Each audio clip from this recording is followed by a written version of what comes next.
বন্ধুর উপস্থিতির জন্য ধন্যবাদ। এক্সপ্লেন করতে চলেছি the legendary life of queen Liu পর্ব 18। শুরু আবার সেখান থেকেই হয়, গার্ডেনের মধ্যে রাজকীয় চিকিৎসক ইউচ্যাং এবং রানী জিনফেং এর কথোপকথন দিয়ে। এখানে ইউচ্যাংই ডেকে এনেছিল রানী জিনফেংকে। ইউচ্যাং জানায় রানী যেহেতু শর্ত এখানে হেরে গেছে, তাহলে এখানে রানীর মুখে প্লাস্টিক সার্জারি করে তাকে আরো সুন্দর বানিয়ে তুলবে। এখন আপাতত কিছুই করবে না, তখন না পারস্য থেকে প্রয়োজনীয় যন্ত্রপাতিগুলো চলে আসছে। পর সে ভালো সময় দেখে অ্যাকশন নেবে। ইউচ্যাং জানায় জিনফেংকে যে তার প্রত্যেকটা পিস, প্রত্যেকটা ইঞ্চ ইউচ্যাং থেকে বিলং করে। এছাড়া জিনফেং এর ভাগ্যে রাজকীয় চিকিৎসক ইউচ্যাংই লেখা আছে। এগুলো বলে ইউচ্যাং চলে গেলে জিনফেং তার হাতে থাকা সেই কাগজটার মধ্যে দেখা করার কথা লেখা ছিল সেটা বিরক্তিকর বলে চিৎকার করে করে ছিঁড়তে থাকে। এদিকে দেখায় রানী জিনফেং তার নিজের কক্ষে এলে তার অ্যাটেন্ডার সুফাং দেখায় আবার একটা কেউ বাক্স দিয়েছে এবং তার মধ্যে কিছু আছে। রাগের মাথায় আবার বাক্স বলে সেই বাক্সটা সুফাং এর হাত থেকে ফেলে দেয়। কি তার ভেতরে কি আছে আর কে পাঠিয়েছে। আবার জিনফেংকে জিজ্ঞেস করতে থাকে যে কে মহারানীকে আবার রাগিয়ে দিল। এদিকে দেখায় বাক্সটার মধ্যে একটা পেন্টিং ছিল যেটা রাজা ঝ্যাং বানিয়ে দিয়েছে। রানী জিনফেং এর ছবি মাটিতে পড়ে যায় এবং পরে হাওয়ায় ভেসে উঠতে থাকে। এদিকে দেখায় রাজার কক্ষে প্রধানমন্ত্রী লিউসি কথা বলতে এসেছে। তাদের পুরুষানুক্রমে চলতে থাকা একটা সিলের বিষয় যেটা রাজপরিবারের ঐতিহ্য। তা রাজপরিবারের রাজারা পুরুষানুক্রমে ব্যবহার করে যত শুরু সময় থেকে। প্রধানমন্ত্রী লিউসি রাজা ঝ্যাংকে জানায় যে যেহেতু এখন দেশ শাসন করতে চলেছে তাই হেয়ারলুম সিলের অনেক গুরুত্ব আছে। কুমার চৌন লিউসিকে জানায় যে তার চরিত্র অনুযায়ী নিশ্চয়ই এত সহজে তার কাছে থাকা রাজপরিবারের হেয়ারলুম সিল রাজাকে দেবে না। সম্ভবত দিয়ে দেওয়া উচিত রাজা ঝ্যাংকে, কারণ সে এখন রাজ্যের শাসন নিজে হাতে নিতে চলেছে। কমান্ডার সুজানে লিউসিকে তার যদি আরো কোনো ট্রিক করার আছে তাহলে করে নিক আগের মতো। চাই জানে লিউসিকে, কিন্তু এখন রাজা ঝ্যাং বা তারা কেউই লিউসিকে আর ভয় পায় না। রাজা ঝ্যাং জানায় প্রধানমন্ত্রী লিউসিকে যে লিউসি তাকে শিখিয়েছে একজন রাজ্যের শাসকের কখনোই খারাপ উদ্দেশ্য থাকা উচিত না। এই বিষয়টা সে শিখে গেছে, তাই সে এটাই চাইছে যাতে লিউসি তাকে হেয়ারলুমটা দিয়ে দিক। সিলটা দিয়ে সে ভবিষ্যতে শাসন করতে পারবে। লিউসি জানায় খুব ভালো কথা, কিন্তু এখন সে দেবে না। তখন পর্যন্ত রাজা বসছে শাসনের জন্য। লিউসি জানায় রাজা ঝ্যাংকে সে আরেকটা লেসন দিতে চায়। একজন শাসকের নিশ্চয়ই খারাপ উদ্দেশ্য থাকা উচিত নয় ঠিকই, কিন্তু তার সদা সর্বদা সতর্ক থাকা উচিত। দিকে দেখায় রাজা ঝ্যাং আর তার সহযোগীরা তাহিয়ে হলে চুরি করতে এসেছে হেয়ারলুম। রাজকুমার চোং খোঁজ নিয়ে জেনেছে প্রধানমন্ত্রী লিউসি হেয়ারলুম সিলটা নিজের কাছে রাখে না, বরং সেটা হয়তো সে তাহিয়ে হলে রাখতে পারে সম্ভবত। কমান্ডার সু জানায় যে সব গার্ডদের সাথে, অঙ্গরক্ষক এবং সৈন্যদের সাথে কথা বলে নিয়েছে তারা সম্ভবত রাতে পাহারা দেয়। আজকে এদিকে তাহিয়ে হলের দিকে আসবে না। শেফ চাই জানে সেও নাইট গার্ডদের সাথে কথা বলে নিয়েছে, তারাও আজকে এখানে রাতে এদিকে আসবে। রাজা ঝ্যাং বলে সবই খুব ভালো অ্যারেঞ্জমেন্ট করেছে তারা। তো এখানে সে জানতে চাইছে এখানে তো সে রাজা, এটা কখনো কেউ শুনেছে যে রাজার নিজের হেয়ারলুম সিল সে চুরি করতে এসেছে? রাজাতে তাকে চোরের মতো ঢুকতে হবেই বা কেন? কুমার চোং জানায় কারণ তারা চুরি করতে এসেছে, এটা খারাপ বিষয়। রাজা ঝ্যাং জানায় রাজ্য তার, রাজত্ব তার, রাজা সে, বলে তার ভয়ই বা কিসে? হাতে কেউ সিল দেখলেও কিছু বলতে পারবে না। পর দেখায় রাজা তিন সহযোগী একদিকে খুঁজতে যায় আর রাজা অন্যদিকে খুঁজতে যায়। তাহিয়ে হলে পরিশ্রমী শাসক বলে একটা ব্যানার আছে, এখানেই সিঁড়ি লাগিয়ে ওঠে রাজকুমার চোং। নিচে সিঁড়ি ধরে শেফ চাই আর কমান্ডার সু। শেফ চাই জিজ্ঞেস করে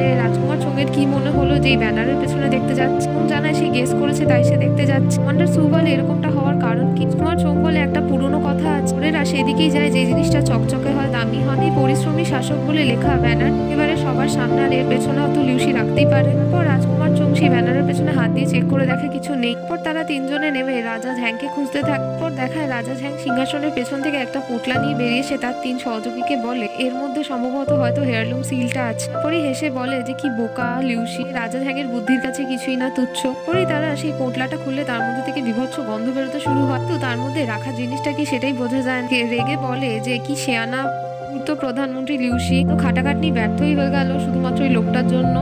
চারজনই সেখান থেকে বেরিয়ে যায়। এদিকে দেখায় রানী জিনফিং নিজের কক্ষে বসে বসে রাজার কথা ভাবছে আর ভুট্টা খাচ্ছে। মনে মনে ভাবছে যে রাজা তার সাথে এখনো কেন দেখা করতে এলো না, কি বাজে লোক। যদি আর কিছুক্ষণের মধ্যে না আসে তাহলে সবসময়ের জন্য জিনফিং এর মন থেকেও বেরিয়ে যাবে। তখনই জিনফিং ভাবে যে সে তো রাজা ঝ্যাংকে পছন্দ করে না, আবার তাহলে তার কথা কেন ভাবছে। পরে সে ভাবে সে আবার ঝ্যাংয়ের প্রেমে পড়লো না। পরে মনে মনে বলে যে না, দ্বিতীয়বার একই গর্তে সে পড়তে পারে না কখনো। পরক্ষণে আবার দেখায় ভুট্টা খেতে খেতে বহু ভুট্টা সে ছাড়িয়ে ফেলেছে আঙুল দিয়ে খুঁটে খুঁটে। একটা কথাই বলে যাচ্ছে যে রাজা ঝ্যাং তাকে পছন্দ করে না করে না। তারপরে বিরক্ত হয়ে বলে অর্ধেক দিন আবার সেভাবেই চলে গেল। এই বিষয়টা ভীষণ বিরক্তিকর লাগছে। উনি জিনফেং এর কাছে সুফাং লিউসিকে নিয়ে আসে কথা বলার জন্য।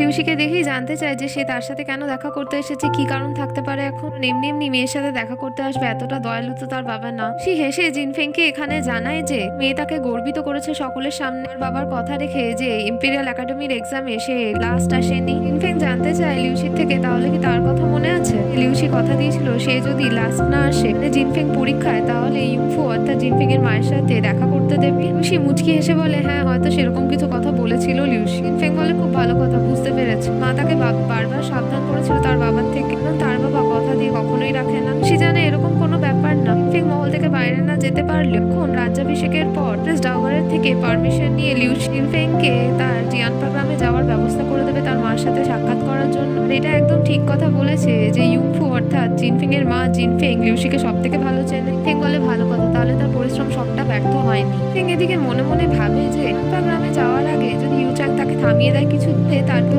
বৃদ্ধি হওয়ার থেকে হ্রাস হয়ে যাবে বেশি। এখানে সে লিউসির কাছে অনুরোধ জানায় জিয়ানপা গ্রামে যাওয়ার সময় সে রাজা ঝ্যাংকেও তার সাথে নিয়ে যেতে চায়। উত্তরে লিউসি পারমিশন দিয়ে দেয় যে এটা নেগোসিয়েশন, এটা কোনো বড় ব্যাপার না। ফেং জানতে চায় যে রাজা ঝ্যাংকে কিছুদিন হলো সে দেখতে পাচ্ছে না, সে কি খুব ব্যস্ত আছে। লিউসি জানায় একদমই 3-4 দিন ধরে রাজা ঝ্যাং ভীষণই ব্যস্ত, কারণ একজন মহান রাজা হতে গেলে অনেক কিছুর মধ্যে দিয়ে তাকে যেতে হবে। ফেং রাজা ঝ্যাং কিসের মধ্যে দিয়ে যাচ্ছে এই বিষয়ে লিউসি থেকে জানতে চাইলে লিউসি রাজ্যের শাসন অধিকার গ্রহণ করার আগে রাজাকে 3 রাত ধরে ভালো করে স্বচ্ছ পরিষ্কার জলে নিজেকে স্নান করতে হবে, তার মন দেহ এবং আত্মা পরিশুদ্ধ হয়ে যায়। এদিকে দেখায় রাজা ঝ্যাং তার স্নানাগারে স্নান করছে আর তার অ্যাটেন্ডার সুয়ান তাকে পরিষ্কার করে দিচ্ছে, তাকে ম্যাসাজ করছে। ঝ্যাং বলে যে সুয়ানের কি খিদে পেয়েছে, তার হাতে সেরকম জোরই সে পাচ্ছে। সুয়ান লজ্জা পেয়ে বলে না একদমই সে ক্ষুধার্ত নয় বলে তারপর সে ভালো করে জোরে জোরে ম্যাসাজ দিতে শুরু করে রাজা ঝ্যাংকে। লিউসি জানা এরপরে স্টেপ হলো যে রাজা ঝ্যাংকে ভেতর এবং বাইরে থেকে সম্পূর্ণ সবুজ হয়ে যেতে হয়, অর্থাৎ সে সমস্ত কিছু সবুজ জিনিসপত্র ব্যবহার করবে এবং আহারও শুধুমাত্র সবুজ সবজি গ্রহণ করবে। রাজ্যের শাসন অধিকারের দিন রাজাকে সম্পূর্ণ নিরামিষ ভোজী হয়ে যেতে হয়। রাজা ঝ্যাংকে এখানে মিল সার্ভ করা হলে রাজা ঝ্যাং বলে যে সবকিছু তার এখন সবুজ কেন লাগছে, কি এখানে কিছু নেই। উত্তরে শেফ চাই যা কিছুদিন যাবত রাজার সবুজ রং অনেক শুভ যাচ্ছে, তাই রাজা উপহাস করে কোনো ননভেজ আইটেম না থাকায় নিজের উপরই হাসে। লিউসি জানায় শেষবারের জিনিসটা হল রাজা যে পোশাক পরিধান করবে তার রাজ্য শাসনের জন্য প্রথমবার সিংহাসনে বসার জন্য পোশাকটা ফিটিংস একদম যথেষ্ট হতে হবে, ছোট না বড়, একদম নিখুঁত। দিকে দেখায় রাজার অ্যাটেন্ডার সুয়ান আঙুল দিয়ে রাজার গায়ের মাপ নিশিদের মাপ জানিয়ে দিচ্ছে। ফেং কথাগুলো শুনে অবাক তো হয়েই যায়, এরপর ভাবে যে রাজা ঝ্যাং সত্যি ব্যস্ত আছে। এরপর লিউসি রানী জিনফেংকে একটা বাক্স দিয়ে বলে যে এটা তার গিফট, কারণ সে কথা রেখেছে লিউসির এই গিফটটা তাকে রাজা ঝ্যাংয়ের কাছে পৌঁছে দিতে হবে। ফেং বলে এটা কি ধরনের কথা, তার বাবা তাকে পুরস্কার দিচ্ছে সেটা রাজা ঝ্যাংকে সে কেন দেবে। লিউসি জানায় যে জিনফেং এর সাথে রাজা ঝ্যাংয়ের দেখা করার সুযোগ করে দিচ্ছে, সে আর কিছু না। এদিকে দেখায় সুফাং এসেছে, রানীকে বলছে সেই ফ্লাওয়ার ক্যান্ডেল গুলো এগুলো সে রাজা ঝ্যাংকে দিয়েছিল তার ঘুমানোর জন্য। এই ফ্লাওয়ার ক্যান্ডেল গুলো অন্যান্য জায়গারও রাজমহলের ব্যবহার করেছে, বিশেষত এমপ্রেস ডাওগারের খুব পছন্দ হয়েছে, কারণ এইগুলো হার্বাল এবং কম দামি, সহজেই পাতা ফুল এবং চায়ের পাতা দিয়ে তৈরি হয়ে যায়। এমপ্রেস ডাওগার সেগুলোর কাঁচামাল ও সামগ্রীও পাঠিয়ে দিয়েছে রানী জিনফেং এর কাছে, বলেছে আরো তৈরি করে নিয়ে মহলের সব জায়গায় পাঠিয়ে দিতে। ভীষণ প্রশংসা করে পাঠিয়েছে যে রানী জিনফেং খুব একজন ভালো এবং ধর্মাচারী রানী। জিনফেং সুফাং এর মুখ থেকে তার প্রশংসাগুলো শুনে সবার থেকে সে ভীষণ খুশি হয়। তার বাবার দেওয়া গিফটটা খুলতে থাকে। সুফাংকে জিজ্ঞেস করে যে এই ক্যান্ডেলগুলো এখন সে কোথায় দিতে যাচ্ছে। তোরে সুফাং জানায় যে উষ্ণ মহলে, এখানে লিউবায়ু থাকছে এখন। এখানে সুফাং এর কথা শুনে সুফাংকে বলে সেও তাহলে তার সাথে যাবে উষ্ণ মহলে। এদিকে দেখায় সুফাং এবং জিনফেং লিউবায়ুর কক্ষে উষ্ণ মহলে এসেছে। সুফাং জিনফেং এ তৈরি করা সেই ফ্লাওয়ার ক্যান্ডেল গুলো লিউবায়ুকে দিচ্ছে, বলছে যে এমপ্রেস ডাওগার এটা বলে থেকে রাজমহলের সকলে রানী জিনফেং এর তৈরি এই ফ্লাওয়ার ক্যান্ডেল ব্যবহার করবে। লিউবায়ু সেটা সুফাংকে তার টেবিলের পাশে রাখতে বলে। তারপরই জিনফেংকে উদ্দেশ্য করে বলে একটা এত তুচ্ছ সামান্য জিনিসের জন্য রানীকে নিজে বয়ে আসতে হলো উষ্ণমহল। জিনফেং এখানে সুফাংকে চলে যেতে বলে প্রথম। জিনফেং লিউবায়ুকে জানায় যে এখন সে তাকে না পছন্দ করে না সাপোর্ট করবে, বলে জিনফেংকে এতে তার কিছুই যায় আসে না, সে আগের মতো তার প্রিয় সখী নয়, তাই সে তার কথা ভাবে না। জিনফেং বলে সে লিউবায়ু জিনফেং এর কথা ভাবে না কিন্তু রাজা ঝ্যাং এর কথা ভাবে, সে তাকে ভালোবাসে তাই তো। লিউবায়ু বলে এই বিষয়ে তো জিনফেং আগে থেকেই জানে। জিনফেং বলে কিন্তু লিউবায়ুর ভালোবাসা রাজা ঝ্যাংকে ধ্বংস কি করে বারবার। লিউবায়ু বলে এরকম কোনো কথাই না, মানে জিনফেং তো বারবার বলতে থাকে যে রাজা ঝ্যাংকে সে অপছন্দ করে, তাহলে এখন লিউবায়ু কাজ করায় রাজা ঝ্যাংকে এসবের মাঝখানে আনায় সে এত রেগে যাচ্ছে কেন, বলে কি সে এখানে আবার রাজা ঝ্যাংয়ের প্রেমে পড়েছে। জিনফেং বলে লিউবায়ুকে এটা কি এতটাই স্পষ্ট, এটা কি লিউবায়ুরও মনে হচ্ছে নাকি এটা তার পুরনো ভালোবাসার পাওয়ার। লিউবায়ু বলে আশ্চর্য মহিলা তো, লিউবায়ু তো এটা এমনি বলে ফেলেছে, এটা কি রানী জিনফেং এর নিজের জানার কথা না, নিজের বিষয় সে রাজাকে পছন্দ করে কি করে। জিনফেং বলে এটা যদি এতটাই স্পষ্ট হয়ে থাকে তাহলে এবারে তাকে এটা অ্যাডমিট করতেই হবে। জিনফেং যাওয়ার আগে লিউবায়ুকে বলে যায় যে সে খুব স্মার্ট মহিলা। এদিকে দেখায় রাজা তার নিজের কক্ষে তার সহযোগীদের নিয়ে একজন রাজদরবারের আধিকারিককে নিয়ে কথা বলছে এবং সেই আধিকারিককে বলছে সেই হেয়ারলুম সিলটা রাজার হাতে পাওয়ার আগে সমস্ত ফর্মালিটিস এর মধ্যে দিয়ে যেতেই হবে। চাই বলে এটা যদি এত বড় ব্যাপারই হয়ে থাকে এখানে চাইছে রাজা ঝ্যাংকে মূলো দিয়ে ভালো একটা পদ তৈরি করে খাওয়াবে। রাজা ঝ্যাংকে জানে এবারে সে বাসি মূল্য ব্যবহার করবে না, তাজা মূল্যই ব্যবহার করবে। দরবারে সেই আধিকারিক রাজা ঝ্যাংকে জানায় যে এটা পুরো নিয়মের মধ্যে পড়ে, এগুলো বংশানুক্রমে রাজা ঝ্যাংয়ের পূর্বসূরি তৈরি করে রেখেছে। এখানে সে অপারও কোনোভাবেই সেই হেয়ারলুম সিল রাজা ঝ্যাংকে দিতে পারবেন। রাজকুমার চোং বলে যে নিয়ম তৈরি হয় ভাঙার জন্য। ঝ্যাং বলে যে কথা বলানোর কোনো প্রয়োজন নেই। তারপর সেই আধিকারিককে অনুমতি দেয়, সে চলে যায়। কমান্ডার সু রাজা ঝ্যাংকে বলে যে এটা স্পষ্ট যে লিউশি এখনো তাদের সাথে ট্রিক করছে, সে হেয়ারলুম সিলটা রাজা ঝ্যাংয়ের কাছে পৌঁছতে দিচ্ছে না। বলে তাহলে রাজার জন্য কি সে মূলো দিয়ে পদটা তৈরি করে দেবে, খুবই ভালো হবে রাজার জন্য। চোং রেগে বলে শেফ চাইকে তার মাথা খারাপ হয়ে গেছে, আগে তাদের দেখতে হবে এই প্রবলেমটা কি করে সলভ করা যায়। রাজা ঝ্যাং এখানে মনে মনে জিনফেং এর কথা ভাবে, সে রানীর ছবি এঁকে সে মধ্যে করে পাঠিয়েছিল, কিন্তু এখনো কোনো রিপ্লাই এলো না। বলে এখানে রানী জিনফেং কি আর তার প্রতি কোনো আগ্রহ রাখছে না। এদিকে দেখায় রানী তার নিজের কক্ষে সুফাং এর সাথে কথা বলছে। এখানে সুফাংকে চেক করতে বলছে যে রাজার ঘরের কি আলো নিভে গেছে, বলে কি তার আসার আর কোনো জায়গা নেই। সুফাং জানায় যে 4 ঘন্টা আগে রাজার ঘরের আলো নিভে গেছে, নিজেও চেক করেছে এবং অনেক লোককেও পাঠিয়েছে চেক করার জন্য বিষয়টা। তো রাজা ঝ্যাং তার সাথে দেখা করতে আসবে না। সুফাং রানীকে জানায় আর একটা দিন অপেক্ষা করতে, আগামীকাল রাজা সিংহাসনে বসছে, তারপর হয়তো নিশ্চয়ই দেখা করতে আসবে, কারণ গত কয়েকদিন ধরে সে খুবই ব্যস্ত যাচ্ছে। জিনফেং জানায় যে ব্যস্ত না ছাই, পরীক্ষার রেজাল্ট বেরোনোর পর থেকে একবার একটা কথাও বলেনি। জিনফেং এর কি এখানে একটা ধন্যবাদ পাওনা ছিল না রাজা ঝ্যাংয়ের থেকে? জিনফেং জানায় সুফাংকে এভাবে সে আর হাত গুটিয়ে বসে থাকবে না। রাজা ঝ্যাং হয়তো এখানে চেনে না যে জিনফেং কে, তাই সে ঠিক করেছে রাজা ঝ্যাং যদি তার কাছে না আসে সে যাবে রাজা ঝ্যাংয়ের কাছে। সব থেকে ক্রুশিয়াল টাইমে রাজা ঝ্যাংয়ের মন আবার সে জিতে নেবে। এরপর দেখায় রানী জিনফেং রাজা ঝ্যাংয়ের একটা সুন্দর ছবি বানিয়েছে। সুফাংকে জানায় একটা বাক্স আনতে করে এটা রাজা ঝ্যাংয়ের কাছে সে পাঠাক। সুফাং জানায় রাজা ঝ্যাংয়ের তৈরি ছবিটা খুব ভালো হয়েছে যেটা জিনফেং বানিয়েছে। সুফাং বাক্স আনতে গেলে জিনফেং জানিয়ে দেয় তাকে আনতে হবে। জিনফেং এখানে ঠিক করে তার বাবা যে গিফটটা দিয়েছে বাক্সের মধ্যে, সেই বাক্সের মধ্যে করে পাঠাবে। তো জিনফেং এখানে বাক্সটা তুলেই অবাক হয়ে যায়, চমকে গিয়ে তার ভেতরের জিনিসটা দেখতে থাকে। দিকে দেখায় রাজকুমার চোং উষ্ণমহলের পাশ দিয়ে যাচ্ছিল, সেই উষ্ণমহলে দেখতে পায় লিউবাওয়ের সাথে তার মা দেখা করতে এসেছে। লিউবাওয়ের ঘরের পাশে দাঁড়িয়ে তার মায়ের তার কথোপকথন শোনে। লিউবাওয়ের মা লিউবাওকে জানায় এবারে সে যা করেছে খুবই খারাপ কাজ করেছে, এরকম মেয়ে তো সে নয়, তার মা খুব ভালো মতো জানে। লিউবাও জানায় এবারে সে কিছু করার আগে একদমই ঠিকভাবে ভেবে দেখেনি, তাই এই জিনিসগুলো উল্টোপাল্টা হয়ে গেছে। তাই জানতে চায় তার মায়ের কাছ থেকে তার বাবাকে কিছু বলেছে। মা জানায় যে লিউশি একটা কথাও বলেনি। তার মার থেকে জানতে চায় তার বাবা কি তাকে ছেড়ে দেবে। বায়ুর মা তাকে জানায় যে এটা কখনোই হবে না। ছোটবেলায় বায়ুর আসল বাবা মারা যাওয়ার পর লিউশি যদি তো তাদের ঠাঁই না দিত তাহলে এখন তারা খুব খারাপ অবস্থায় থাকতো। এটাও জানায় যে বায়ুকে এটা মাথায় রাখতে হবে যে তারা অন্য মানুষদের আশ্রয় থাকে। বায়ু জানায় এই জিনিসগুলো এরপর মনে রাখবে। বায়ুর মা জানায় যে লিউশির সাথে সে আবার কথা বলবে, আবার ক্ষমা চাইবে বায়ুর হয়ে। তারপর বায়ুর মা উষ্ণমহল থেকে বেরিয়ে যায়। বায়ু এখানে দরজা বন্ধ করতে এলে নিজের কক্ষে গিয়ে কথা শুনতে থাকা রাজকুমার চোংকে সে দেখে নেয়। জানতে চাইলে চোঙের থেকে তার আসার কারণ চোং জানে এমনি উষ্ণমহলের পাশ থেকে পাস করছিল, ভেবেছিল একবার বায়ুর সাথে সাক্ষাৎ করে যাক, তো সে তার মায়ের সাথে উপস্থিত আছে বিষয়টা ভাবেনি। বায়ু জানায় চোংকে চোংও নিশ্চয়ই এখানে তার মজা উড়াতে এসেছে। বায়ুর যে অপমানটা আগে হয়েছে সবার সামনে, কারণ এখানে যা হওয়ার তাই হয়ে গেছে, কিছু তো আর করার নেই। চোং জানায় সে নিশ্চয়ই জানে যে কিছু আর করার নেই, এখানে সে বিষয়টা ভালোভাবে এক্সপ্লেন করতে এসেছে যাতে বায়ুর এখানে খারাপ না লাগে। এবং এখানে বলতে শুরু করে বায়ুর বিষয়ে। বায়ু একজন খুবই ভালো মানুষ, তার বুদ্ধি এবং উদ্দেশ্য খারাপ। বায়ুর অ্যাপিয়ারেন্স খুবই সুন্দর, তার হৃদয় এখানে খুবই খারাপ। রাজকুমার চোং একজন ভালো প্রজা হিসেবে রাজকুমারের পদে থাকার জন্য এখানে ন্যায় বিচার করেছে। বায়ুকে সেই পাহাড়ের চূড়ো থেকে ফিরিয়ে এনেছে। এই খারাপ পাহাড়ের চূড়োয় সে দাঁড়িয়ে আত্মহত্যা করার কথা ভাবছিল, অর্থাৎ এখানে সে খারাপের দিকে চলে যাচ্ছিল।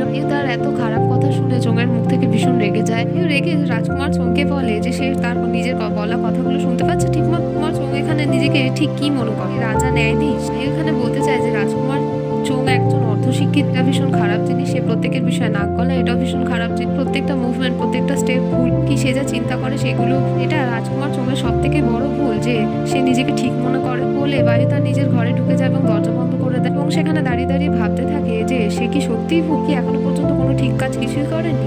বায়ু তার নিজের কক্ষে গিয়ে ভাষা সন্ধানে বইটা আবার লিখতে শুরু করে চোংকে বলে যে চোঙের ক্যারেক্টারটা এমন ভাবে লিখবে সেই গল্পে সকলে তাকে ঘৃণা করে। এদিকে দেখায় রাজকুমার চোং তার নিজের কক্ষে বসে নিজের নির্মিত খেলার জিনিসপত্র নিয়ে খেলে যাচ্ছে। ভেবে যাচ্ছে বায়ুর কথা যে সে কি ভুল করেছে। সত্যি তার মতে সে কোনো কিছু ভুলই করেনি। তার অ্যাটেন্ডারকে জিজ্ঞেস করলে লিউবাওয়ের বিষয়, অ্যাটেন্ডার চোংকে জানায় যে মহিলাদের বিষয়ে সে সেমন কিছুই জানে না। তারপরে দাঁড়িয়ে চোং বলতে থাকে যে সে তো কিছু ভুল করেনি, মানে তো তার দাদা রাজা ঝ্যাংবায়ু ফাঁসানোর চেষ্টা করেছে, তাই সেই কাজগুলো করেছে। আমার সামনে সত্যিটা বল। তারপরে চোং ভাবতে থাকে না না না, সে ভুল করেছে, সব থেকে বড় ভুল করে। তার এটা মনে হতে থাকে যে সে লিউবের প্রেমে পড়েছে। ওরে চোখ ভাবতে থাকে যে তাহলে তার সবকিছু ভুল কেন মনে হচ্ছে। এদিকে দেখায় তাহি হলের বাইরে হেয়ারলুম সিলের জন্য সকলে অপেক্ষা করছে। চাই বলতে থাকে যে তারা যদি এটা খুঁজে পেয়ে পচা মূল্যের সাথে সেটাকে রিপ্লেস করে দিত ভালো হতো। কুমার চোখ জানায় শেফ চাইকে যে এরকম উল্টোপাল্টা লজ্জাজনক কথা না ভাবতে। কমান্ডার সু বলে লিউসির মুখের দিকে তাকিয়ে যে রাজকীয় চিকিৎসক ইউচ্যাংকে বলতে হবে তার মুখের মধ্যে যেন কিছু একটা করে দেয়, লিউসির এই বাজে মুখটা তাদের আর না দেখতে হয়। পরই রাজকুমার চোখ জানতে চায় যে রাজকীয় চিকিৎসক ইউচ্যাং এখানে উপস্থিত নেই কেন। তোর এখানে শেফ চাই জানায় দীর্ঘক্ষণ প্রসেসের মধ্যে দাঁড়িয়ে থাকতে চিকিৎসক ইউচ্যাং ভেবেছে যে অনেক আধিকারিক হয়তো অসুস্থ হয়ে পড়তে পারে, জ্ঞান হারাতে পারে, তারা ইম্পেরিয়াল একাডেমি রাজকীয় চিকিৎসালয় লিংশো একাডেমিতেই থাকবে। এই কথা শেষ হতে না হতেই অফিসিয়াল জ্ঞান হারিয়ে মাটিতে পড়ে যায়, সবাই তার দিকে তাকায়। এরপরে দেখা একজন দৌড়ে দৌড়ে সিল নিয়ে আসছে, বাক্সে করে সিল এনে রাজার সামনে বসলে রাজা তার মুখ দেখতে চায়। সেটা কেউ না, রানী জিনফেং। প্রধানমন্ত্রী লিউসি আসলে দিয়ে এসেছিল সেই হেয়ারলুম সিলটা রানী জিনফেং এর কাছে। ফেঙ্গি সেটা বহন করে এনেছে রাজা ঝ্যাং এর কাছে। রাজা ঝ্যাং জিনফেংকে বলে তার কি মাথা ঠিক আছে, সে কোথায় উপস্থিত আছে সে দেখতে পাচ্ছে, সে এইসব কিসের পোশাক পরে এসেছে, এখানে এসেছেই বা কেন। জিনফেং জানায় সে দাসের পোশাক পরে এসেছে, সে রাজা ঝ্যাং এর জন্য একটা গিফট এনেছে তাই এসেছে। জিনফেং বলে রানীর হাতে থাকা এই গিফটটা রাজা ঝ্যাংকে খুলে দেখতে, রাজার জন্য একটা সারপ্রাইজ। রাজা ঝ্যাং বাক্সটা সরিয়ে দেখে যে তার মধ্যে আসল সিল আছে, হেয়ারলুম সিলটা দেখে সেখানে থাকা উপস্থিত সবাই চমকে যায়। রাজা ঝ্যাং হেয়ারলুম সিলটা হাতে তুলে নেয়। সেই হেয়ারলুম সিলটা বয়ে আনা ট্রের মধ্যে লেখা ছিল রাজা আর রানী একসাথে মহান সফলতা হাসিল করতে পারে। একজন আধিকারিক জানায় রাজা ঝ্যাংকে সেই সিলটা সকলের সামনে দেখাতে। রাজা ঝ্যাং সেই হেয়ারলুম সিলটা সকলের সামনে তুলে ধরে দেখালে উপস্থিত সকলে ঝুঁকে সেই সিলটাকে সালাম জানায়। রাজা ঝ্যাংয়ের হাতে নিয়ন্ত্রণ শাসন তুলে দেয়। রানী জিনফিং এখানে ফ্লোরে বসে হাসতে থাকে, তাকে দেখে রাজা ঝ্যাংও একটু মুচকি হেসে দেয়। ফিং মনে মনে বসে ভাবতে থাকে রাজার মন নিশ্চয়ই ছুঁয়ে গেছে, আর রাজা আর কখনোই জিনফিংকে ছেড়ে যাবে না। পর দেখায় রাজকীয় চিকিৎসালয় লিংশো একাডেমি চিকিৎসক ইউচ্যাং এর কাছে অন্য একজন চিকিৎসকের সমস্ত জিনিসপত্র দিচ্ছে যেগুলো অর্ডার দিয়ে ইউচ্যাং আনিয়েছিল। রাজকীয় চিকিৎসক ইউচ্যাং সেই বাক্স খুলে জিনিসপত্র দেখলো আসলে প্লাস্টিক সার্জারি করার যন্ত্রপাতি। চ্যাং বলতে থাকে এরপর সে তার অ্যাকশনস এবং স্কিলস দেখাবে। এদিকে দেখায় রানী জিনফিং তেড়ে মেরে এসেছে লিংশো একাডেমি, সেই সকল চিকিৎসককে বেরিয়ে যেতে বলে। সকল চিকিৎসক বেরিয়ে গেলে চ্যাং ভয়ে হাত থেকে তার জিনিস পড়ে যায়। সকল চিকিৎসকরা দরজা বন্ধ করে বেরিয়ে যায়। সেই দরজার পাশে দাঁড়িয়ে লিউবার অ্যাটেন্ডার ফেংইউ সব কথা শুনতে থাকে। জিনফিং রাগ করে বলতে থাকে ইউচ্যাংকে যে সে তার বিশুদ্ধতা নষ্ট করেছে। চ্যাং বলে জিনফিংকে থামতে, সে উল্টোপাল্টা কথা বলছে, এরকম কোনো কাজই করেনি। জিনফিং তার হাতের একটা পোস্টার দেখিয়ে বলে এটাই সলিড এভিডেন্স ইউচ্যাং এর বিরুদ্ধে। এই পোস্টারে লেখা ছিল রানীর জন্য সৌন্দর্য এবং উজ্জ্বলতার প্রণালীটা রাজমহলের সকলে ব্যবহার করতে পারে, রানী ওভাবে তার রূপ সৌন্দর্য যৌবন ধরে রাখে। আসলে এই পোস্টারগুলো ইউচ্যাংই সারা রাজমহলে লাগিয়েছিল, এগুলো রাজমহলে দাসীদের দিয়ে দেখিয়েছিল। সেটা অন্য মহিলা গেস করলে ইউচ্যাং মনে করিয়ে দেয় যে এটা তাদের রাজমহলের রানী। ইউচ্যাং বলতে থাকে ইউচ্যাং এর থেকে প্রোডাক্ট ব্যবহার করে রানী আরো সৌন্দর্য রূপবতী হয়ে গেছে। প্রোডাক্টটা বের করে দেখালে দাসদাসীরাও ইউচ্যাংকে ঘিরে ধরে। সমস্ত দাসদাসীরা রানীর কক্ষে চলে আসে এবং পোস্টারটার সাথে রানীকে ম্যাচ করতে থাকে, কিন্তু মেলে না। তারা দোষারোপ করে রানীকে যে সে তাদের জন্য ফলস অ্যাডভার্টাইজমেন্ট কেন করছে। পোস্টার দেখে নেয় এবং রাগ হয় তার ইউচ্যাং এর জন্য। সেই পোস্টার ইউচ্যাংকে দেখিয়ে বলতে থাকে পর সে আর কি বলতে পারে। তাহলে সকল দাসদাসী তাকে এখন ভাবছে সে মিথ্যেবাদী, মানে সাই চিকিৎসকের সাথে ফলস অ্যাডভার্টাইজমেন্ট করছে। চ্যাং বলে জিনফিংকে যে প্রথমত শুদ্ধতা এবং খ্যাতি দুটোর মধ্যে তফাৎ আছে। চ্যাং হয়তো এখানে জিনফিং এর খ্যাতি নষ্ট করেছে, বিশুদ্ধতা না। আর দ্বিতীয়ত এখানে চ্যাং এর কাছে সেই সমস্ত যন্ত্রপাতি চলে এসছে প্লাস্টিক সার্জারির জন্য। একটু পরিশ্রম করলেই রানী জিনফিং এর উপর পোস্টারের মতোই দেখতে হয়ে যাবে সুন্দর। জিনফিং জানতে চায় ইউচ্যাং এর থেকে যে সে সবসময় তার কথা এত সিরিয়াস কেন হয়ে যায়। চ্যাং জানায় জিনফিংকে যে জিনফিং এর সাথে সে সবসময় সিরিয়াসই ছিল। জিনফিং বলে ঠিক আছে, সে ইউচ্যাং এর সমস্ত কথা শুনবে যতক্ষণ না চ্যাং জিনফিং এর মুখে স্পর্শ করছে। চ্যাং বলে সে খুব ভালো মতোই জানতো যে জিনফিং এরকম কোনো একটা কথা বলবে, তাই সে আগে থেকে ভেবে রেখেছে অন্য একটা প্ল্যান, সেটা হলো রানীকে পালাতে হবে। জিনফিং বলে সে অন্য কারোর প্রেমে পড়ে গেছে, সে এটা করবে না কখনো। চ্যাং জিনফিং এর থেকে সেই ব্যক্তিটিকে জানতে চাইলে বলতে শুরু করে জিনফিং আর শরীরটা দেখতে নুডলস এর মতো, একদম পাউরুটির মতো, মানুষটার ব্যক্তিত্ব একদম ভুট্টার মতো, তাকে দেখলে 3 বছর পুরনো লাউবাজিয়ান ওয়াইন মনে হয়। চ্যাং এখানে জিনফিং তার কথা বলছে এটা ভাবতে থাকে, আসলে এখানে সে রাজা ঝ্যাং এর কথা বলতে থাকে। চ্যাং জিনফিং এর বলতে থাকে যে সে জানতো সে তাকে পছন্দ করে। ফিং বলে সে এরকম তার কথা কখনোই বলে, আসলে এখানে মহারাজ ডুয়ানিয়ন ঝ্যাং এর কথা বলছে। চ্যাং বলতে থাকে যে রাজা রানী দুজনকে পছন্দ করতে পারে পারে না। জিনফিং জানায় কেন এটা কেন হবে। এখানে ব্রেন ওয়াশ করা শুরু করে জিনফিং, বলতে থাকে সে তো জানে না যে রাজার একবার রাজ্যাভিষেক হয়ে যাওয়ার পর আসনে বসে গেলে কি হতে পারে। রানী ব্রেন ওয়াশ করে দেবে, প্রতিদিন অন্যান্য বিষয় মেতে থাকবে। এটা শুধু রাজা ঝ্যাংয়ের বিষয় না, যত মানুষ সফল হয়েছে এবং সিংহাসনে বসেছে প্রত্যেকেরই এরকমই একই গল্প। জিনফিং ওই কথাগুলো সত্যি ভাবতে থাকে। কিংশু একাডেমি থেকে বেরিয়ে যেতে যেতেও জিনফিং এই কথাগুলোই ভাবতে থাকে। ইউচ্যাং এইগুলো ভেবে হাসতে থাকে। জিনফিং এখানে পথ দিয়ে যেতে থাকলে এখানে ইউচ্যাং এর কথা মনে পড়তে থাকে। তার ইউচ্যাং এখানে জানায় যে একবার সিংহাসনে বসে গেলে ফুল হয়ে গেলে রাজার মাথায় সর্বক্ষণ এটাই চলতে থাকবে, ইচ্ছা বৃদ্ধি পেতে থাকবে। সে সবাইকে এটাই বোঝাবে যে সে ঠিক। এখানে রাজার ঘরের সামনে গিয়ে শুনতে পায় রাজা কাউকে জানাচ্ছে কিছু, তার কথাই শেষ কথা, সেটাই ডিগ্রি, সে যা বলছে সেটাই পালন করতে হবে। ফেং ভয় পেয়ে বলে যে ইউচ্যাং কথাগুলো ঠিকই বলেছিল, সাথে সাথে বিষয়গুলো ফলতে থাকছে। দিকে দেখা পথ দিয়ে কিছু যেতে থাকছে এবং মহিলারা সেই মহিলাদের বলতে থাকতে যে ভালো করে তাদের পারফর্ম করতে হবে, বলে রাজা আর এমপ্রেস ডাউরারের থেকে তারা ভালো রকম পুরস্কার পাবে। মানে জিনফিং এখানেও আসলে ভুল বলছে। এখানে আবার ইউচ্যাং এর কথা মনে পড়ে এবং বলে গেছিল যে একবার সিংহাসনে বসে গেলে সে রানীকে একদম পেছনে ফেলে দেবে, অন্যান্য বিভিন্ন মহিলায় আসক্ত হয়ে পড়বে, কাউকে ভালোবাসবে, সাথে সবসময় থাকবে। বলতে থাকে এগুলো শুধুমাত্র কোইন্সিডেন্ট, সত্যি তো হতে পারে না, তাই না?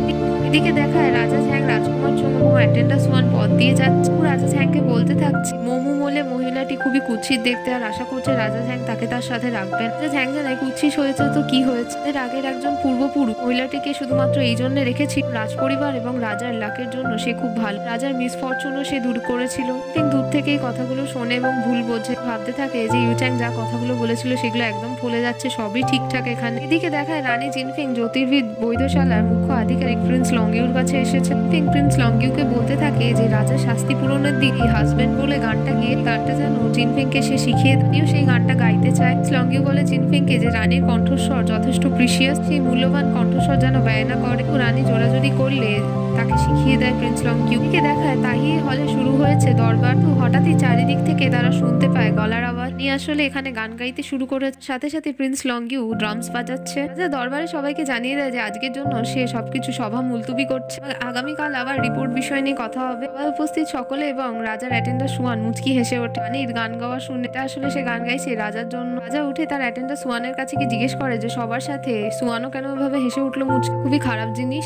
রাজার এখানে একটু লজ্জা পায়। এরপর দেখায় রানী জিনফিং তার নিজের কক্ষে ফিরে এসেছে এবং সুফাং জানতে চাইছে সে খুব ভালো গান গেয়েছে কিন্তু কেন গেয়েছে। ফেং জানায় যে সুফাং এর বয়সটা এখনো অল্প, এটা ভালোবাসা 36 নম্বর আখড়া। আসলে কোনো মহিলা যদি কোনো পুরুষকে পছন্দ করে তাহলে তার মন যে তার সব থেকে প্রাথমিক উপায় হল সেই পুরুষের ব্রেন ওয়াশ করে দাও। জিনফিং এখানে সেই কাজটাই করেছে। ফেং জানায় সুফাংকে যে ওদের সামনে এমন ভাবে পরিবেশন করতে হয় বিষয়গুলোতে সেই মহিলাটা যাই করছে বা বলছে সেই সবগুলোই তার সেই পুরুষটার কাছে সঠিক মনে হয়। সুফাং জানায় জিনফিংকে যে জিনফিং কত একজন জ্ঞানী রানী, সে শুধুমাত্র তার মায়ের থেকে এটাই শুনেছিল একজন পুরুষের হৃদয় পেতে গেলে সামনে ভালো খাবার পরিবেশন করতে হবে। রানী হাত দিয়ে কিছু জিনিসের উপর বাড়ি মারলে ভয় পেয়ে মাটিতে বসে পড়ে, সাথে সাথে ক্ষমাও চাইতে যায়। তো জিনফিং সুফাংকে থামিয়ে বলতে থাকে সুফাং রানী জিনফিংকে একটা অসাধারণ আইডিয়া দিয়েছে। এদিকে দেখায় রাজকীয় পাকশালায় রান্না হচ্ছে। উনি একজন শেফ এসে শাহী শেফ চাইকে জানায় শোনা গেছে রানী জিনফিং কিছুক্ষণের মধ্যে এখানে পদার্পণ করছে। চাই বলতে থাকে তাড়াতাড়ি যেন আগুন নিভিয়ে আশেপাশে যা সমস্ত ডেঞ্জারাস জিনিসপত্র আছে এগুলো দিয়ে রানী এই জায়গাটাকে বিস্ফোট করতে পারে সেই সমস্ত জিনিসপত্র সরিয়ে দিতে। তারপরেই সেখানে রানী জিনফিং এর সাথে উপস্থিত হয়। জিনফিং বলতে থাকে শেফ চাইকে যে তাকে রান্না শিখিয়ে দিতে, সে রাজার জন্য রান্না করবে। চাই জানায় তাকে কষ্ট করতে হবে না, সে তাকে শুধু বলে দিই কি রান্না করতে হবে, না হয়ে গেলে সে রানীর কাছে পাঠিয়ে দেবে। রানী রাজার কাছে পাঠিয়ে এটাই বলবে যে সে বানিয়েছে। চাই বলে রানী জিনফিংকে আরো 2-3 বার বিষয়টা ভেবে নি। জিনফিং জানায় 5-6 বারের বেশি ভেবে নিয়ে সেই কথাটা বলছে। এই ঘোষণাটা যখন এই সামনে করে দিয়েছে শেফ চাইকে সে অনুরোধ করছে ভালোভাবে তাকে শিখিয়ে দিই। এদিকে দেখায় রাজার অ্যাটেন্ডার সুয়ান রাজার কাছে এসে বলতে থাকতে চাই রাজকীয় পাকশালা ইনভাইট করেছে রাজাপুরের মধ্যাহ্ন ভোজনের জন্য।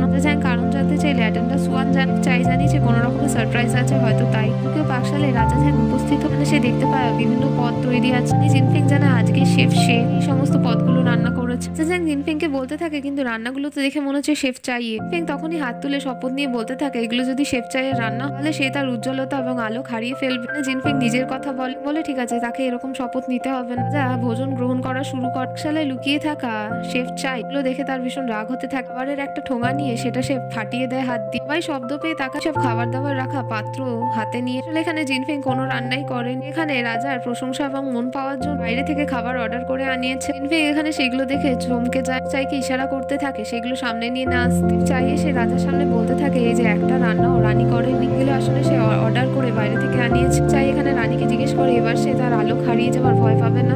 কনফিডেন্সের সাথে বলে একদমই। এখানে ব্যাপারটা তো দেখতেই হবে যে শেফ চায়েরও রান্না এটা না। চায়ের এখানে কথাটা শুনে খারাপ লাগে। এখানে সে নিজেকে সবসময় রাজকীয় শেফ বলে সবার সামনে জাহির করে। দিকে দেখায় রাজার খাবার দাবার এত ভালো লেগেছে যে তার ঘুম আসছে না। তার অ্যাটেন্ডার সোয়ানকে ডেকে বলতে থাকে যে সমস্ত রান্নাগুলো সে খেয়েছিল আবার খেতে চায়। অ্যাটেন্ডার সোয়ান রাজা ঝ্যাংকে জানায় এই অবস্থায় এত রাত মানে জিনফেংকে যদি রাজার পক্ষে এখন ডাকে ভাবলে তার জন্য একটু ট্রাবল হয়ে যাবে। তো ঠিক আছে, এটা যেহেতু রাজার ইচ্ছা সে যাচ্ছে রানীর কক্ষে। রাজা থেমে কিছু সোয়ানকে বলতে থাকে না না ঠিক আছে, রানীর তো এটা ট্রাবল হয়ে যাবে। সে যদি এসে জিজ্ঞেস করে রাজা কেন এত রাতে খেতে চাইছে তাহলে এবার সে কি উত্তর দেবে। তোরে সোয়ান জানায় যে সে রাজা, তার কথাই ডিগ্রি কেউ এখানে প্রশ্ন করতে পারবে। ঝ্যাং জানিয়ে দেয় সোয়ানকে যে সে কিছু খাবে না। সোয়ান এখানে কারণ জানতে চাইলে ঝ্যাং জানায় যে তার কথাই ডিগ্রি, তাকে কেউ প্রশ্ন করতে পারবে না বলে সে আবার শুয়ে পড়ে। দিকে দেখায় রানী তাকে বলতে থাকে এখনো রাজা ঝ্যাংয়ের তরফ থেকে কোনো রেসপন্স কেন এলো না। ফাং জানায় আরো পরিশ্রম করতে থাকতে হবে, তাকে চলতে থাকতে হবে। ফাংয়ের মা এটাই জানিয়েছে যে পরিশ্রম করতে থাকতে কোনো রকমের হেজিটেন্স না করলে ভবিষ্যতে তারা পরিণাম ঠিকই দেখতে পাবে ভালো। জিনফেংয়ের মাথায় তখনই একটা আইডিয়া